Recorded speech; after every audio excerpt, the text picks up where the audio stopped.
Those who have swords and know how to use them, but keep them sheathed, will inherit the world. And that's another thing I've been telling. Yeah, no kidding. That's a lot different, man. Difference. That's a big difference. It's so great. And so, like, one of the things I tell young men, well, and young women as well, but the young men really need to hear this more, I think, is that you should be a monster. You know, because everyone says, well, you should be harmless, virtuous. You shouldn't do anyone any harm. You should sheath your competitive instinct. You shouldn't try to win.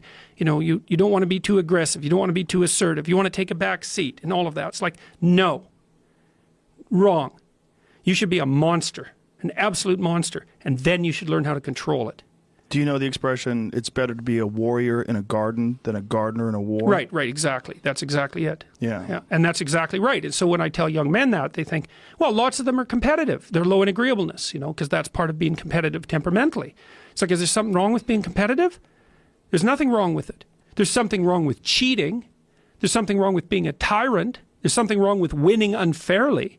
All of those things are bad. But you don't want people to win? What's the difference between trying to win and striving? You want to eradicate striving? Well, it's the uncomfortable feeling that people associate with losing.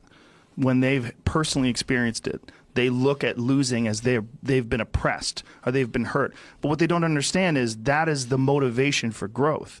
And one of the most beautiful things that I think a young person can get involved in is martial arts, because martial arts teach you that in a way that very few things do. They teach you it in especially jiu-jitsu, because jiu-jitsu is so complex and there's so many possibilities to it that it attracts a lot of really smart people. If you think of jiu-jitsu, you would think of like brutish individuals engaging in this hard martial art. If you go to a real good jiu-jitsu school, you see nerds. You see a bunch of like really smart kids that really get obsessed with the possibilities of this physical language. This physical language also teaches you the consequences of not working hard, of not being prepared, of not understanding positions, of not doing due diligence and doing the work. And it's an amazing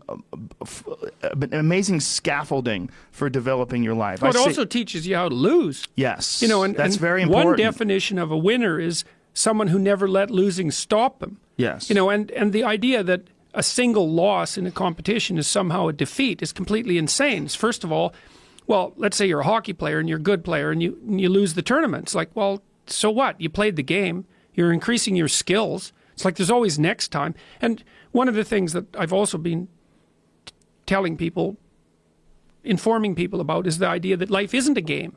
It's a series of games. And the right ethic is to be the winner of the series of games.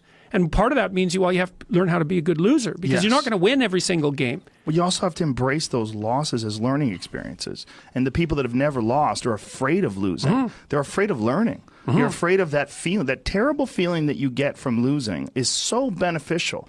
It's aided me in so many ways. Like, it's one of the reasons, and also one of the reasons why I talk so openly about bombing on stage. And I do it with other comedians. I always want to tell people, yeah, I'm an established comedian. I've been a comedian for a long time. Let me tell you about like when I was 2 years in or 5 years in or 4 years ago. Like, let me tell you about some horrible moments on stage where it went wrong. Just so you understand, like, those things took me to another place. Because I realized I don't want to ever feel that feeling again.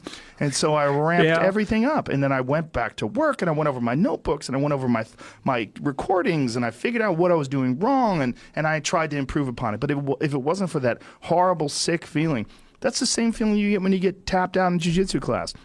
Same feeling you get when you lose a martial arts tournament or anything else. Losing is important. Well, you might also say, like, let's say that you can pick your level of competition in life to some degree. Okay, so let's say you pick a level of competition where you're always winning.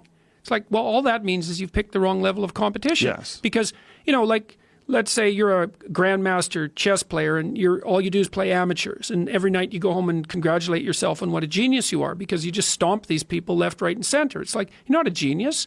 You're a dimwit. Right. What you should be doing is playing people who are beating you like, well, as much as you can tolerate. Right. So maybe that's 40% of the time. Maybe it's 60% of the time.